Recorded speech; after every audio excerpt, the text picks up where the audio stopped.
Bonjour à toutes et à tous, c'est les zones, j'espère que vous allez bien. Aujourd'hui on se retrouve pour une nouvelle vidéo. Victor va nous présenter quelques petits exercices à faire en solo. C'est parti. Voilà, alors aujourd'hui effectivement on est toujours dans cette trêve un peu hivernale, hein. Vous avez repris gentiment avec vos équipes, vous avez travaillé en salle pour certains, les autres continuent à l'extérieur. Là aujourd'hui j'ai envie de proposer quelques exercices qu'on peut faire seul, on n'est pas obligé d'être toujours avec l'équipe pour travailler. Là c'est vraiment des exercices que vous pouvez faire seul quand vous avez un moment. Et puis tu verras Ellie, on va pouvoir travailler pas mal de choses, on va pouvoir travailler les frappes, les contrôles, la vitesse et puis la conduite de balle. T'es prêt? Ouais. Et au football. Alors Ellie, pour ce premier exercice, je t'ai préparé un petit carré, c'est une zone de 2 mètres sur 2 mètres. Et ce que je vais te demander ici, tu vois, il y a le but là-bas, but vide, c'est pas grave, parce que le but de l'exercice, ce que je vais te demander, tu vas finalement jongler dans ce carré, ici, là, sans sortir de cette zone. Puis à un moment donné, tu vas la taper un peu plus haut pour pouvoir ensuite enchaîner avec un contrôle frappe. Donc tu peux jongler, il n'y a pas de stress, tu peux faire quand tu veux, tu t'amuses avec le ballon et à un moment donné, tu te la mets au sol pour pouvoir frapper. Donc en fait, ce qu'on demande ici à l'enfant, c'est d'enchaîner très vite. On met cette zone exprès un peu pour le stresser, parce qu'il doit vraiment ne pas laisser ce ballon sortir de la zone dès qu'il le met au sol. Et donc on se retrouve dans une situation de match où il ne faut pas perdre de temps, on est dans les 16 mètres, il faut frapper très vite au but.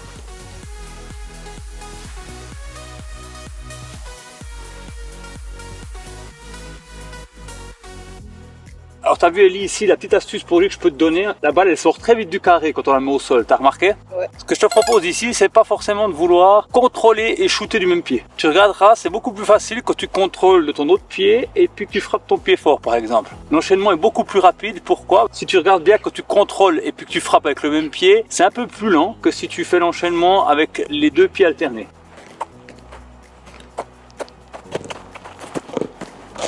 C'est plus rapide comme ça.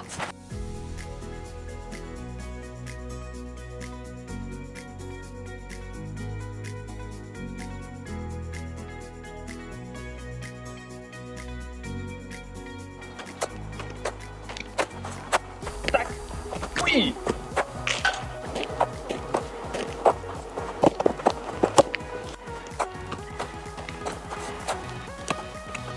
Magnifique.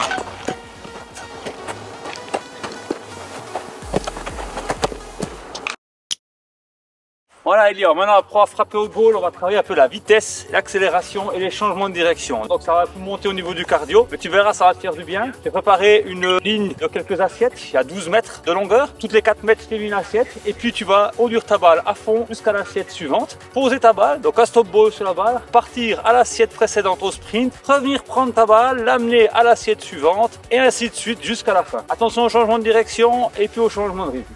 Oui, bien joué.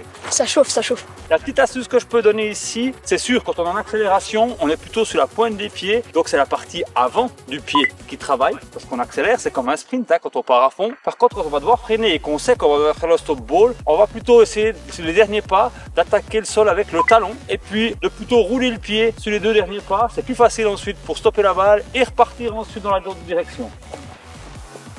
Voilà. Oui. Oui, bien joué. Excellent. Tac. Et on explose. Droit tout droit. Oui, bien joué.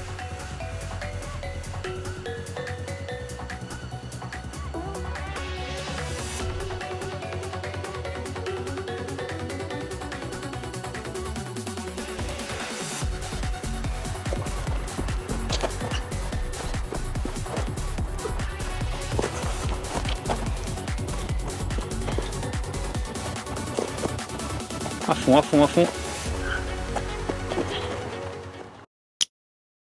Petit exercice de maîtrise du ballon, conduite de balle. Ça réunit du corveur à maîtrise technique, des choses que tu aimes bien. J'ai préparé une zone dans laquelle tu vas pouvoir un peu progresser. J'aime bien mettre une petite zone, ça vous force à rester dans une zone prédéfinie, comme ça vous n'allez pas n'importe où. Et puis tu vas te promener en conduite de balle avec le ballon, avec un exercice que je t'ai imposé, où tu verras, tu travailles un peu avec toutes les surfaces du pied. Et puis tu te balades là-dedans, tu te fais plaisir, tu t'amuses, et puis tu touches beaucoup de fois le ballon, c'est ça qui est important.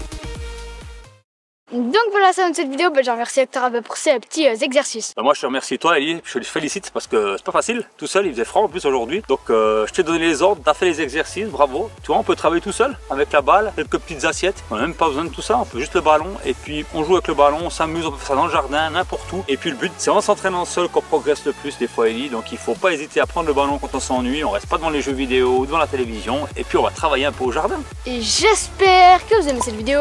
Like et abonne-toi à ma chaîne, mon Instagram qui est écrit juste ici. Et sur ce, ciao.